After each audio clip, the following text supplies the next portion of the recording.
He's Sam. Oh, and he's Max. And this is Movies Actually, our fresh take on new releases from both the box office and the streaming box. And on this episode, something a little bit different to what we normally do. We will be talking about the cultural touchstone that is Stranger Things Season 5. Technically, it does kind of fall within our purview because the final episode was essentially a 2-hour movie. And was released in cinemas. Yes, very true, very true. So straight off the bat, I am going to say we will be talking spoilers, so if you haven't caught up with it yet, then please watch the season first and then come back. We don't want to ruin anything for you. As always, from this point onwards, watch at your own peril. Where do we begin?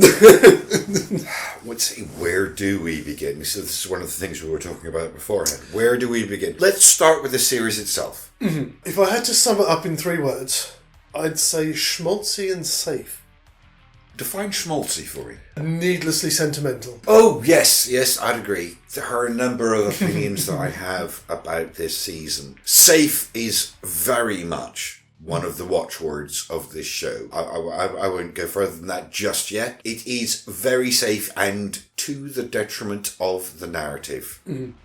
Very much so. Schmaltzy, overly sentimental. Yes, although I will be a little bit of a devil's advocate and say a lot of the schmaltz was set up by previous seasons. Yeah. We knew certain people had certain attitudes that had to be expressed eventually, and they did it. It's more the way they went about it than the fact that they did it. I suppose a good starting point would be, let's start from the beginning of the season. Let's do that. Because I know you were saying earlier that you had some strong opinions about the jump-off point for the start of Season 5 compared to where the show left off at the end of Season 4. Oh, well, yes. I mean, all right, well, let's get into this now. I mean, it was 3 years ago. I was blown away by the entirety of Season 4. And at the very end, we had this, Eddie, R.I.P., buddy. We had this crisscross of portals rendering the town of Hawkins almost into quarters. And it was very obvious that a final battle was about to ensue. And then we got Season 5, which cuts 18 months into the future, covering a bunch of story that could have been a season on its own. Mm-hmm. But more importantly, we essentially had a reset on the situation in Hawkins, because the military had somehow secured the rift with metal plates. Like, the rift rips through reality. How are metal plates stopping it? Explain it to me! And how exactly, when your town has been basically encircled with fences and under martial law, do people just go about their days as normal? Yeah, I mean, that's the thing. At the beginning of Season 5, the government, the military have taken over the town of Hawkins, but the people of Hawkins are going about their business day to day like nothing's happened. More importantly, even the adults of the town seem to be blissfully unaware of the horrific damage that these rifts have done to their town. Even though at the end of Season 4, it was something like a quarter of the town had sunk into the rift. Hundreds, if not thousands of people died. You've even got, if you want to sort of look into it a little bit closer, I can't remember the character's name. There was the main jock character from Season 4 who dies at the end of Season 4. Oh yeah, the one who got sucked into the rift as it opened. Yeah. Nothing is made sort of mentioned about him. Nothing. None of it. The only after effect of Season 4 in any real and concrete sense is Dustin's attitude. Yeah. I mean, that is a strong element in the show, but it's the only element that continues from the end of the last season. What have they been doing for 18 months? How did the military not find them immediately? It's a small town. There are so many questions that are not answered or even asked by the show. We're simply expected to accept that 18 months have passed with nearly no change, except somehow the military removed the danger from the rifts without fully understanding the nature, the science, or the technology of the rifts. Yeah. I mean, surely Vecna could have widened the rifts. He could have done another ritual. There are so many different ways that this would not make sense. It doesn't work. It means that this damn thing doesn't work. But the show expects us to accept this straight away off the bat. Talking about the military, that's another aspect of this which makes no sense because they are about as two-dimensional a bad guy as you can get. There is not a one of them who has any redeeming qualities. They are all painted to be literally either evil overlords or grunts. Or evil grunts. Or evil grunts, yes, exactly. What's his name with all the scars? Yes, the lieutenant, yeah. As I say, none of them have any redeeming features or any redeeming qualities about them. They totally miss an opportunity, again in the finale itself, when reality itself is on the line. That kind of makes strange bedfellows, you know. You could have had a wonderful moment where they have to team up with the military. That would have been so much more interesting. Because, I mean, that is also a thing that had been gently fading into previous seasons, that increasingly we were trusting the scientists, we were trusting the military, at least to a small degree, because they knew things, they had skills and abilities and information that Eleven and Mike and the rest of the team didn't have. And that could have been a potential way this season went. But it didn't. Yeah. It just didn't. It was literally two-dimensional bad guys. Xadrum is more than just curious content on YouTube. We're also a small publishing house with books covering a range of genres from 1940s pulp adventure to children's novels and even a touch of the macabre for those who like their literature on the dark side. Our titles are available in both paperback and ebook formats. Ebooks are available on Amazon, but physical copies can only be bought exclusively through our website at xadrum.com. Jeff's got enough cash as it is, so why not help us little guys grow and thrive? Links can be found in our banner and in the description to all of our videos, and we look forward to helping you indulge your itch for escapism. As poorly realised a character that Dr. Kay Linda Hamilton's character was, her performance in it was actually pretty good. And there was kind of undercurrents of something else there, but we never get to see any of it. All she gets to be is badass bitch. With a crew cut. Yeah, there were a couple of scenes, maybe especially at the beginning, the first couple of episodes, where it seemed to be hinting that she knew something. She had some extra information that the characters didn't. And it turns out the extra information she had was, we want to make more 11s. That's it. Just pathetically boring. Which actually, now that you mentioned that, it was something I was trying to figure out. That whole thing about having all of those women that they were using Carly's blood to impregnate. I'm not 100% sure, but I got the inference that all of those women were in the Upside Down. Yes, they were. So they all got killed. Oh, yes. Obliterated by the anti-matter bomb or the exotic matter bomb. Yeah, total. I mean, there are a lot of innocent people being killed in this. Yeah, again, there's the scientist.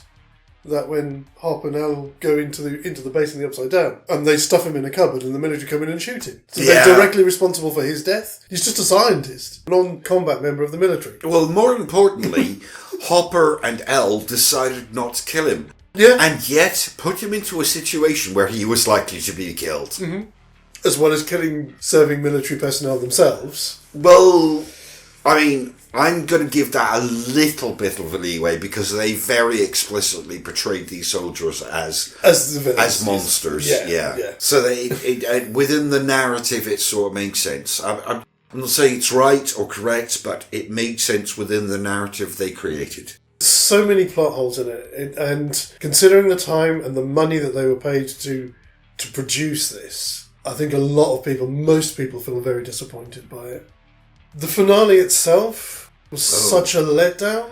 Again, as I was saying earlier, what makes you think that this group of very under-equipped kids can take on the Mind Flayer and Vecna? Yeah, that whole kind of final battle of going into the other dimension, I think that wasn't too bad, but the actual fight itself, I just think of Ryan George. Actually, it's going to be super easy. Barely an inconvenience. Oh, really? Yes. Yeah, I mean, how did they get up those cliffs? How did they climb the mountain? Yeah. How was anything they were doing, apart from the petrol bombs, doing any damage to the Mind Flayer? I mean, we did establish that heat damages the Mind Flayer, so the petrol bombs would have had an effect. But the bullets, I mean, they didn't affect Vecna, they didn't affect the Demogorgons. Why would they affect the Mind Flayer so much that it had to pursue Nancy into that ravine? And then having Stephen and Dustin running underneath it with spears. And also the other question that a lot of people have asked, where were the Demogorgons? Where were the Demodogs? Well, I was going to say, I mean, that was Nerdrotic's comment, was constantly throughout the final episode. Surely at any second the Demogorgons and bats are going to descend on them. And there was none of that. Now, I have to admit, the first time I watched the finale, I had a small theory that the Mind Flayer had actually used the Demogorgons, Demodogs and bats to construct its body. Oh, that's interesting. Which is, that's my, headcanon. But there's nothing in the show that represents that. After having watched that, if I had to rewrite that final scene, how I would have done it, because it also ties into the fact that there were way too many characters, and you could have lost some of them, if simply for the reasons of upping the sense of threat, As you said, safe at the beginning. Yeah. Very safe. Nobody dies. Nobody. Except one character who nobody really cares about. Yeah, she's just another Eddie Munson / all of the characters that have been introduced in season 2 simply to die. This is the thing, we can go back, because now we've reached the end, we can go back and we can see the weakness in the show. And one of its biggest weaknesses is if it needed someone to die, it would introduce them in the new season. Yes. Now, technically, Callie was introduced in series 2, but we had 2 episodes with her, and we ignored her entirely, and her backstory and all of her friends completely since then. She came out of left field. She was like I didn't expect that because I thought she was dead or in another show. But of course, she turns up just so she can die and create gravitas. Yeah. I'm sorry, this is the final season. And as a role player, as a person who plays D&D, when you reach the crescendo of a campaign, when you reach the final boss fight, there's always the chance of character death. You accept it. In fact, you almost expect it. As my friend Rob always puts it, it's not a good adventure if 50% of the party don't die. Exactly. Heroic sacrifices are a thing, and they should be allowed to exist. Exactly. If I was having to rewrite that, there's so many different ways you could do it. Even if you didn't go along with the idea of the military having to come in and help out, you could have given Nancy her. I know that people are saying that she looks like Rambo. I kind of think they've kind of tried to make her like kind of a Ripley character out of it. Holy crap! I didn't think of that, but you're right. You know, it's there. Yeah, especially 1987, which was of course Aliens. Exactly. Yeah, but you could have given her moment.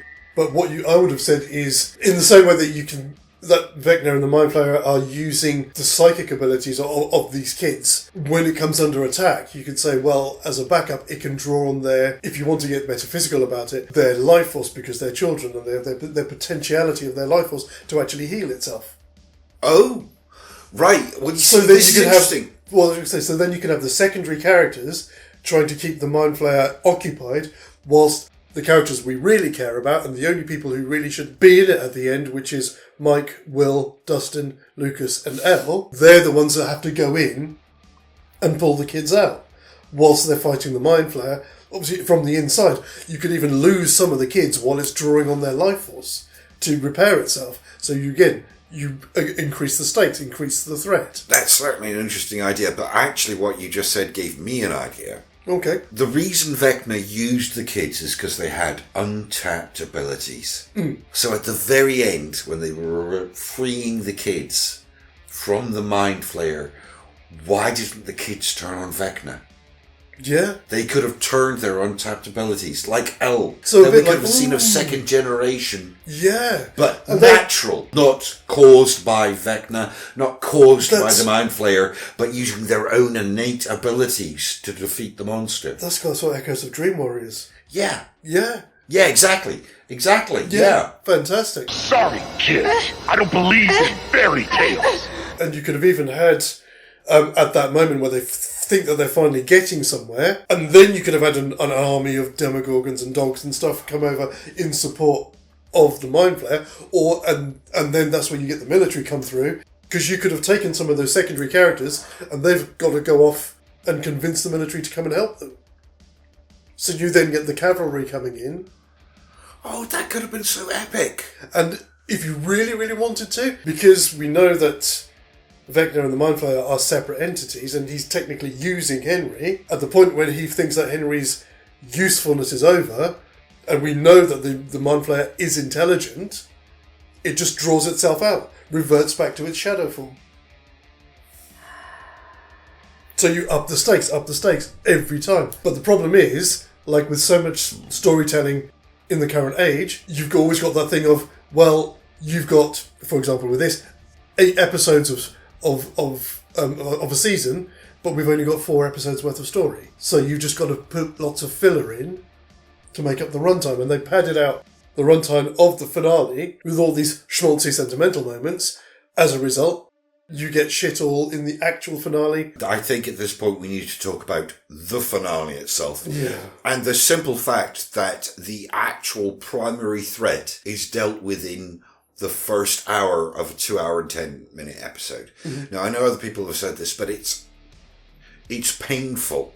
It is. We waited not just 5 seasons, but 9 years to get to where we are. And the fact that they couldn't give us an extra 15 or 20 minutes of the boss fight, of doing some complications, of making it worse, of maybe taking someone's life. No, they just did it. Everything succeeded. Everything they tried succeeded. It means that the episode ends with the greater majority of its length still to come. Now, I mean, most great stories and shows have epilogues, but an hour and 10 minutes of it. Yeah. I was kind of quite pleased that I was actually sort of indicating something I was thinking about, because some of the people that I've been watching, we've been pulling up sort of tweets and stuff from the Duffer Brothers and things like that. Mm. And yet, as I'm sure you probably realised as well, they literally just ripped off the end of Return of the King.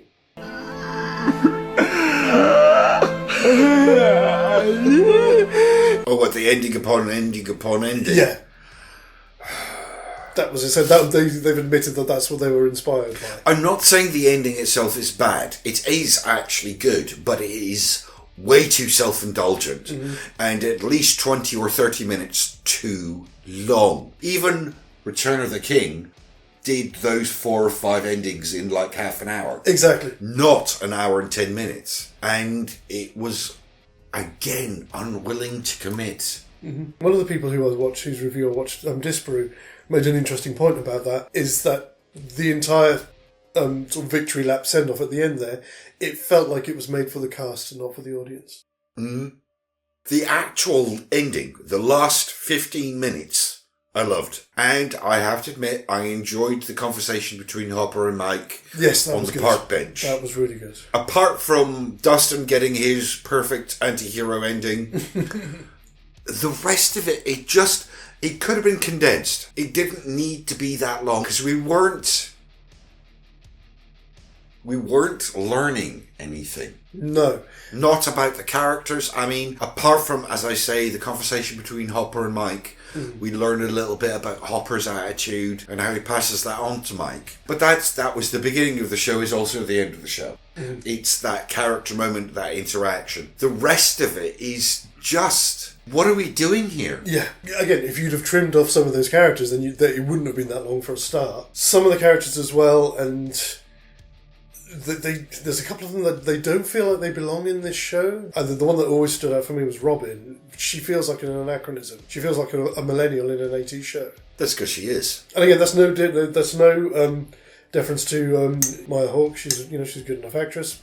She should be, considering who her parents are. But yeah, it's not her. It's the writing. Yeah. It's the writing that's given to her character. She's a little too progressive for 1987. Yeah. And I understand that, of course, an LGBT person would by nature be progressive, but we weren't in that state of attitude yet. You skip forward to 1991, 1992, things had changed quite a bit. Yes. But at that particular point in time, no, it was still very much a no-no. Boys and girls. Exactly. And her forthrightness was which kind of unusual. Which kind of nicely brings us on to, I don't like girls. I'm going to be honest. I think I'm a little more forgiving about it than other people are, but that's entirely because the show has spent the last 3 seasons knocking on that door. Yeah. Knocking on that door, telling us that it would happen. It wasn't what they did, it was how they chose to do it, when they chose to do it. Yes. When the stakes are at their highest and time was at the tightest, he had to stop for this half-hour discussion. And it took me out of the moment. Again, I must admit, I agree. I didn't really have that much of a problem with it. I thought how they did Will's coming out thing was fine. The main problem with it was too long, as you say. You could have cut it in half. And at the wrong time. At the wrong time. But also, again, as I was watching, somebody was pointed out quite rightly, it also is kind of nonsensical. He's afraid because Vecna uses the fact that he was afraid to come out as a point of weakness. So by telling people he gets over his fear of that, but that doesn't say anything about his fear of the fact that they're about to go into combat with an other dimensional intelligence that wants you dead. Yeah, well, there is that. There is that. But I mean, for myself personally, like, for example, after we introduced Robin in season 3, we should have been able to move into season 4. I mean, we had that whole bit with the car journey and the painting, Will crying and crying and crying. That could have been replaced with a moment when he, at the very least, comes out to his mother or his brother and or both of them. Like, going into season 5, at least his family should have known. Yeah, absolutely. A mother's going to notice that her son has never had a girlfriend. Oh, yes, of course she is. I mean, yeah, I suppose you could argue that because and of what a happened. brother is going to notice a brother who is very, very sensitive, even beyond his years. You know, these are the people who are going to go, are you okay? Do you need to talk about this? Yeah. And they didn't. If I could tweak that, I would actually have him coming out not so much as a way of getting over his fear, simply because we're going into this fight. We may not all be coming back. I need you to know. Exactly. Yeah, absolutely. Which then meant you could have had, if you wanted to draw that scene out, everyone gets a moment, just a couple of seconds to say, this is what I need you to know, this is what, you know. Oh, that would have been so much better. Yeah. Like if Will was leading the way in confession, yeah, and everybody else had their own moments, that could have been really good. Yeah. That could have been really good, but that's not what we got. It's not what we got. No, it's not. On the whole, as you can probably tell, it's such a massive disappointment because it is one of those shows like Game of Thrones that has kind of like defined the streaming culture, the streaming generation, if you like. Yes, it has. Yeah. And to be so let down. You know, it's not as bad as the end of Game of Thrones. No, it's not. It's not that bad, but it is not good. Yeah, it's not what we, as an audience, expected or really kind of deserved for the time that we've put into this show over the past 10 years. Absolutely. So, what are you giving it? I'm going to have to give it the 1, I'm afraid. Oh! I liked bits and pieces of it. I would possibly at some point watch it again. And again, even though I will say it's not as bad as I feared it might be, it's still... No, it leaves a lot to be desired for me. Well, for myself, I'm not quite as down as that, but I am definitely about this. I was borderline. I couldn't really decide, but again, no. I expected so much at the end of season 4, and they did not deliver. It wasn't awful, but it wasn't half of what it could have been. We will be back with another one of these soon. Of course, something else will be here next week. Until then, as always, everybody, please look after yourselves, look after one another, and take care. As always, guys, TTFN.